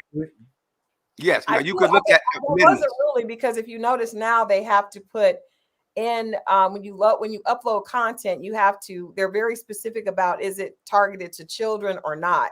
And the reason that that statute is in there is because of what you shared earlier about Yes. when they were sued because of what they were promoting to children. So that part is, I do know, I can vouch for that. And I think there's also in the ads you have to say, is it anything that's is it catered to children? And if it is, but there was a lot that was going on, you know, to cause that to happen. Yeah. Well, there's 4 new amendments, and you should look it up. It's called Amendments to Section 230 of the Communications and Decency Act. But the main thing is, if a platform owner is found to have promoted content that is false, that they know, they got a letter from someone's doctor, they are liable. And Google knows that. When I did a petition, because they ain't paying the black content creators, they owe us about $30 billion, and it was CC'd to Google and the president of YouTube, Susan, when Susan was the president of YouTube. So they do know. See, now they can't really come down here and talk to us because they can't publish, because they're just a platform. But they do know the law, and their business model is they will not respond to you unless you sue them. They will not respond to you unless that's their business model, because 80% of the people won't sue them. And what I'm disappointed in, I got sued for $6 million for a film that this nut pulled his money out of because some chick told him the film wasn't going to be any good. Well, I had it dismissed in bankruptcy court, but most people will not sue. Why? These lawyers, these black lawyers, I can't stand them. I wanted to purge them this weekend. Why? Why would the lead attorney take Cardi B's side? Why would Carol? Before we get into That's that, our sister. That's our sister. Well, hold on. We want to bring you back because I have other people waiting. Oh, no problem. No problem. You know, you name checked a few people, Tommy and so forth. They ain't cut no checks over here. Okay, no, I hear what you're saying, but Google ain't either. So let's be real here. Yeah, I know. But brother, I appreciate you coming in. I appreciate you too. Shoot me a message. You see me on Twitter or Instagram, and we can schedule something, bring you on. We can have like another build, you know, outside of this one. I appreciate you coming in.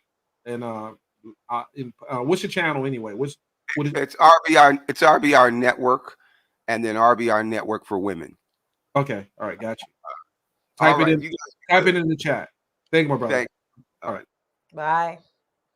All right, Crystal. I don't want your husband to get mad at me. I've had you for over 1 hour. No, he was online. He said to tell you what's up. He was in the chat. He was? Yeah, he was. He was in the chat. Gun Boss was in the chat. Dennis, I said, what's up? Y'all are show. What side? No, but in conclusion, man, this is sad, man. This is a really sad case. I'm definitely interested to see you know, how her behavior is going to be, or what we're going to see from her after today, right? She needs to be focused on trying to get those documents together for July 15th. It's like 14th. Just leave. There are actually several dates. You have one date that the trustee asked for, which is in a week from Friday. Week from Friday, and then you have there are multiple dates. I would be focusing on that and staying off the internet, because that's a lot of work, and no one else can pull those numbers. Yeah, the people she needs, and even getting more prepared for that 14th date. Like, I'm not sure, like, if her what with the relationship with her lawyer that she had today, if they had actually prepared for that. But even Pamela said that's not, she, that did not seem to be a good representation of a usual client lawyer relationship, the way that she wasn't prepared for today's today's hearing. So hopefully she can focus on that. Leave Cardi and Simone alone and focus on Simone's channel is Girl Is That Legal. Girl Is That Legal. Let me see if I can I can't put it in the chat, but you can go to put in this search on YouTube, Girl Is That Legal. Girl Is That Legal. Mm-hmm. Yeah, if several people have put it in the chat. Yeah, everyone's been typing in. Come on now. Come on. Keep up now. Keep up. Keep up. I want to bring one more person on, not long-winded. I do not want you to be long-winded. Just come on in. I'm gonna post this link. Maybe we can get a toxic one. Let's see. Click on the link. I don't know how to pin this. I'll put it in one more time. One more person, and then I'm going to end this live. Okay, the link is in the chat. If you want to click in. Crystal, I know we talked about those. What do you think? Well, let's get off of TK for a minute and the bankruptcy. What do you think about the charges being dropped against the young lady and a 14-year-old son? Man, that did my heart good today. I'm glad we did get it. We are getting a chance to kind of address that. Did you see the video of them embracing after that situation? Yes, it was very touching, and it just warmed my heart to see that the son and the mother was united. She got out first, and she was waiting for him to get out. Yeah. That was just a really unfortunate, sad sight to witness. It was hard. I couldn't believe people were sharing that video, and it went viral of the entire incident with the man socking the mother 3 times in the face. It was just I can't, and then I'm just glad that it came to resolution so quickly, because I was just, we were talking the other day, and I was like, I hope that somebody gets a attorney or some legal representation for that family, because it should not happen that child should be in jail. And I'm just glad to see that the justice system actually worked in this case. So here's the problem. Here's the problem I have with that story. The police made the initial arrest, and they presented their case to the prosecution. Attorney, right? Mm-hmm. But how did the stuff get leaked? That there was a text message sent to the son, and that they plotted to shoot the woman.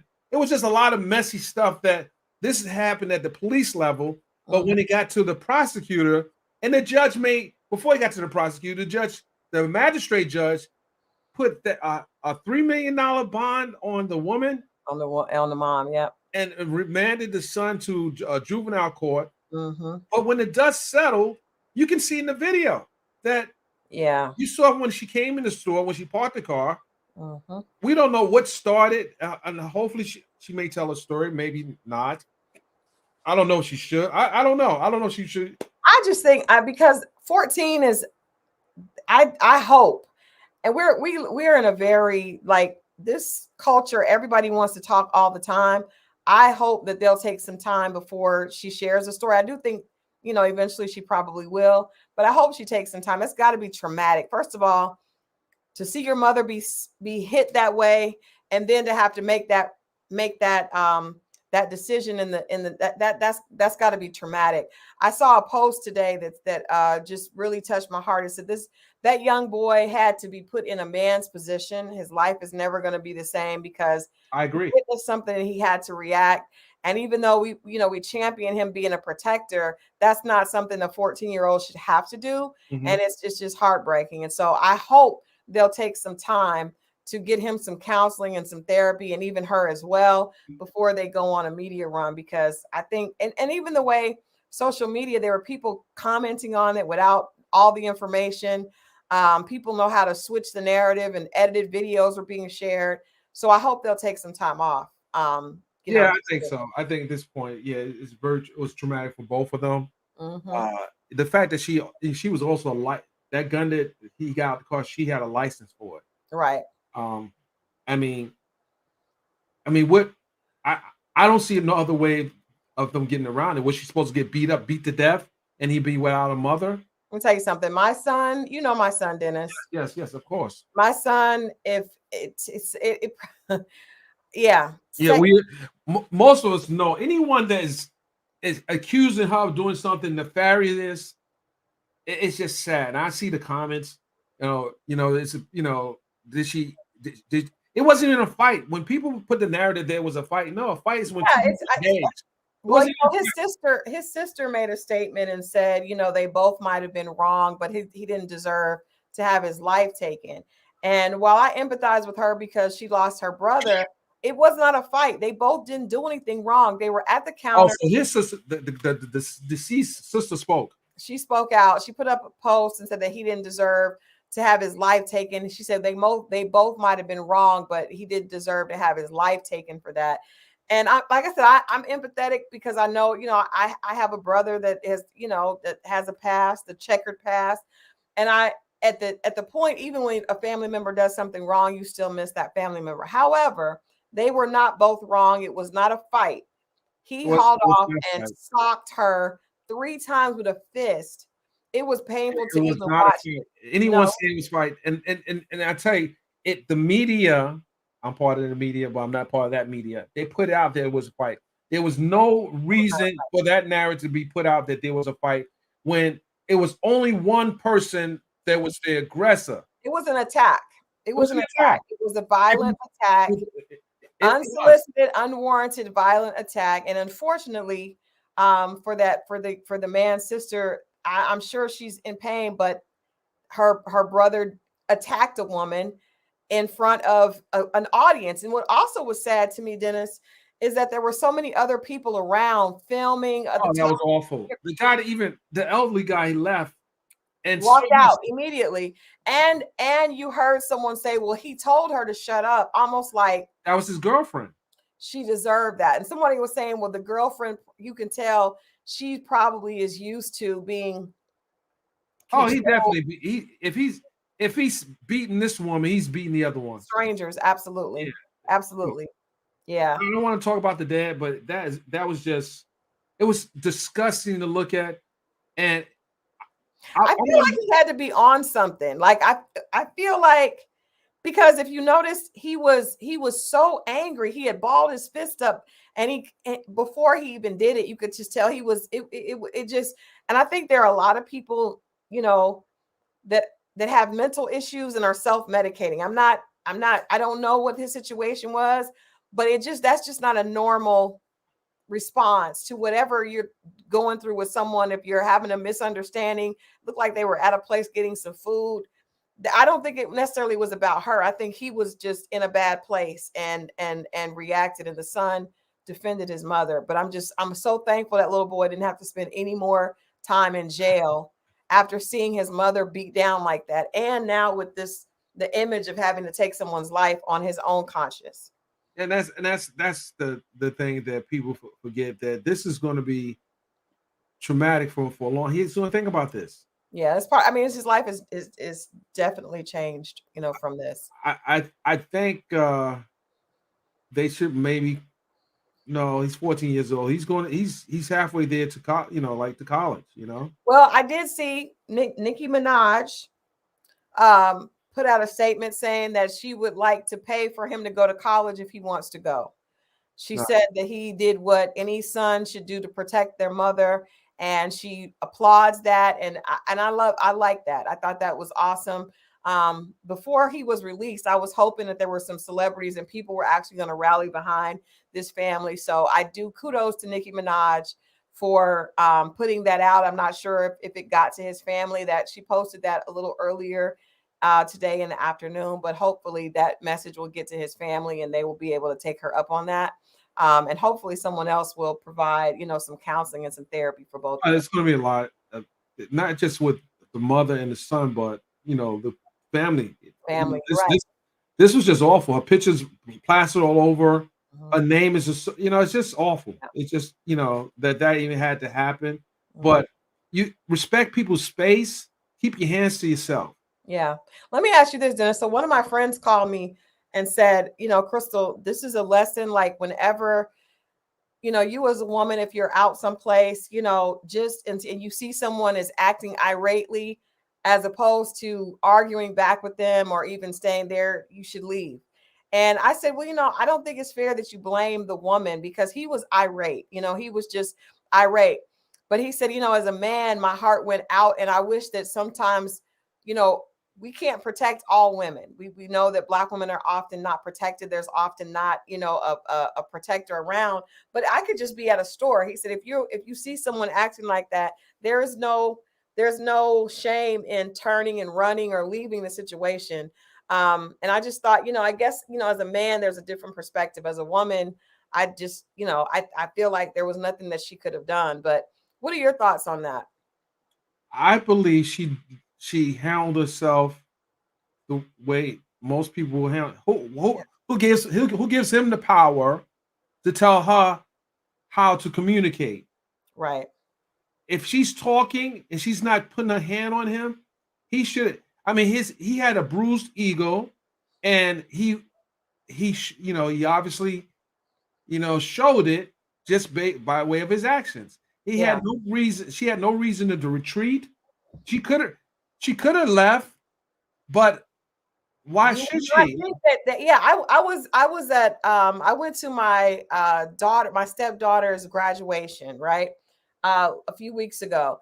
And I'm in line, and this Caucasian man comes up from behind and just stands and just gets in front of me and jumps me in line. And I said to myself, and it was really rude because it was a long line and he didn't want to wait. And I knew my husband was over there, and I knew if I said something to the guy, if I told my husband the way the guy did it, because he kind of pushed me out of the way, and then I said, "Whoa," and he just looked at me like, "How dare you? You're not going to say anything." But I knew that if I said something, my husband was going to come over and it was going to be a fight. Okay, So I so just stepped back. you de-escalated. Well, it didn't escalate, but it could have escalated. It would have, trust me, if my husband saw the way that guy bumped me out of the way and got in front of me and laughed about it, brought his daughter in front and got to the front of the line, he would have immediately reacted, and it could have caused a huge, brawl. And we were there at my stepdaughter's graduation. And so I'm not a punk. But I said, you know what? I'm going to let it go. And I told him afterwards. And of course he was mad because he wanted to know then, but I knew that I didn't want to put him in a position where there was going to be a fight, and it could have, it would not have allowed us to enjoy her graduation. Right. So do you believe what doesn't kill you will make you stronger? In some situations, but I really, my concern at that point, I was angry, but my concern was my husband. I knew that. Right. You put your personal feeling, you put him first before your instant reaction. I want right, of course. I mean, I think at the end of the day, if you're in a situation as a man, you're in a building where a woman's being disrespected, how hard would it be for you to say, "Hey, brother, calm down, bring it down a little bit"? Nobody did that. That was so bring sad. it down a little bit. Nobody did that. People, obviously people carry guns and everything, but if you know how to talk to someone, mm-hmm. and it comes to you with that same energy, then it takes the attention off of her. Now you're dealing with a man. Yeah. And I doubt very seriously that he would have said, if you say something again, I'm gonna punch you. Okay, something. Now what? Because first of all, the minute you pull him back, I'm already on you. Yeah, yeah. But it's sad that nobody that in that line, everybody just watched. Everybody just was a spectator, and that her son had to make that decision. And I believe it was the girlfriend who did the recording. I didn't know that. I hope not. Yes, if you listen to the video, there was a woman doing the recording. I heard the woman saying, well, he told her not to say nothing else. but I thought that was someone next to the person or in the, because it seemed like it was a line of people. Yeah, it could have been. Yeah, we don't know for sure. I'm just speculating, But at the end of the day, we did see the old guy run out the door. Yeah. As he was leaving, he might have seen the gun because he moved right when the shot fired. Bam! He got out of there. Yeah, but even before that, he wasn't moving toward. Nobody was moving towards the irate guy. Now, like I said, I did feel like because of his actions and the way he was, like, you could tell he was so angry. I feel like he was probably on something, and other people see that, and everybody's first thought is to back away from that. But with this woman, somebody should have stood up and said, "Hold," even if it was the guy behind the counter. Hold on. Yeah, they're behind the counter. They basically trying to protect their receipts and their safety, and they may have policies. It was a hot dog stand. At the end of the day, protect Black women. Yeah. At the end of the day, protect. I mean, women. Period. Like, yeah, I'll be honest. It's not just Black women. Just period. I mean, if you are someone who can alleviate a situation, then try to, as long as it doesn't put you in harm. I get that. Right. Crystal, I need water. I don't have water, and you probably need water as well. And We've ladies and been on gentlemen, here 2 hours. 2 hours. We did it. We did it, Joe. Well, let's reconvene. Okay. Let's pick up on the other topics that we want to talk about. Yeah. Ladies and gentlemen, I have not been on YouTube in a minute, but we had a nice amount of people here tonight. A nice amount of people. And I think once people start to see that this broadcast is up, there's probably going to be more people to watch this because there was a lot dropped tonight. Oh, a lot. Besides information from the hearing earlier, also the app, the proof of the app, and then of course, thank you to our attorneys jumping on, Pamela and also Simone. Thank you, Pam, and thank you, Simone. And listen, if you guys want to, if you got a tip or anything, please, I'm gonna post this. Make sure you take this down. I'm gonna put this right here in the chat. And this is, I'm gonna send it to news at. I'll put it right here at hiphopinquirer.com. And I want you guys, if you got any receipts, you know where to send it. Just send it. We just want to look at it. We vet all receipts, by the way. We not just it's real journalism over here. Yeah, we vet receipts now. You ain't gonna just Photoshop something and send it to us. We know about all the little tricks. You're not gonna be out here making tweets and saying and hiring actors and making them go in and create these. No. But Dennis, we have to come back because I want to talk about the BET Awards. There was a celebration of 50 years of hip hop. I want to talk about that. And there was a lot that happened at the BET Awards. Oh my God. To talk about. So we got to do that for part 2. You guys have to tune in. We're going to come back and talk about that. And there's also a lot going on in these social media streets. Can I ask you a question before we leave? Mm-hmm. Did you see the tweet that Ice Spice did about the BET Awards? I did, but I can't, I can't even respond to that because there's so much I want to say about that situation and about her comment and about her performance. I want us to come back and reconvene. I also, I did a podcast interview 2 days ago and I gave some advice to Zion Williamson, and I want to talk about that advice as well. Okay. We definitely what I would suggest if he were my client, how I would handle that crisis PR. A restraining order would be appropriate. Well, definitely that, but there's some other things. But I want us to talk about it because I know we talk a lot about. We get on the phone and talk a lot about crisis PR and how things should be handled. So I definitely want us to talk about that. So we'll start with that for part 2, and then I'm sure there'll be more of this case that we need to. Yeah, we just gotta go over the notes, and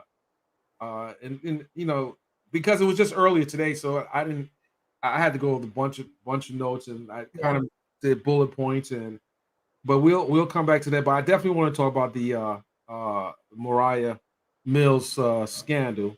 We have to, because I think that it is I think this is something that it's a bigger conversation than just Mariah and Zion. I mean, there are so many there's so many times that men in high profile rappers, athletes, actors are already guilty in the court of public opinion, and women come out, and share pictures, text messages, and all this kind of stuff. And I think it makes for great fodder, but we need to talk about what's the reality, and what do people need to be aware of when they're entering into these situations. I saw that I saw a post talking to actually an article that Raven Simone's wife said that Raven Simone asked her to sign an NDA when they first started dating, and she didn't want to. Raven Simone's wife, she's married to a woman? Okay, Dennis. I'm sorry. So, I want to talk about that. Let's talk about it. Like, because a lot of these guys, young, successful, got a lot of money, got a lot of clout, got a lot of fame. What do you need to do to protect yourself from situations like this? And, right. Would an NDA be enough? I don't know. But let's talk about that tomorrow. But today, I appreciate you being here as always. Yeah, good stuff. There's good stuff. I thank all those who came in. Make sure you are subscribing. Turn your notifications on so you can get notified when we go live for part 2. And like I said, I was on a hiatus, but I'm back with my co-host Crystal J. We'll be back tomorrow night. Can you talk about your book that you have out now? I can. If you guys have not heard, this is my new book. It is called Dear Alpha Female. It's not him, it's you. This book has been a bestseller on Amazon. I'm actually headed to Essence for a conversation about the book. So please get your copy. And it's available everywhere. Barnes & Noble, YouTube, Barnes & Noble, Amazon, Walmart, wherever books are sold, you can get your copy. Put that book in the camera real quick. Yeah, go ahead. See, okay, see, look at it. Okay. So yeah. you know what to do, guys. Go and follow her on Instagram at Enchanted PR, Twitter Enchanted PR, and of course on YouTube. XO here on YouTube. Okay. On God. On God. Dennis, tomorrow night. Yes. I appreciate everyone. Thank you very much. Right, guys, have a good night. Hold on. Let me take us out of here. Let me take us out of here. Oh, not that. Oh, shit. Oh my God. What am I doing? Way out, people.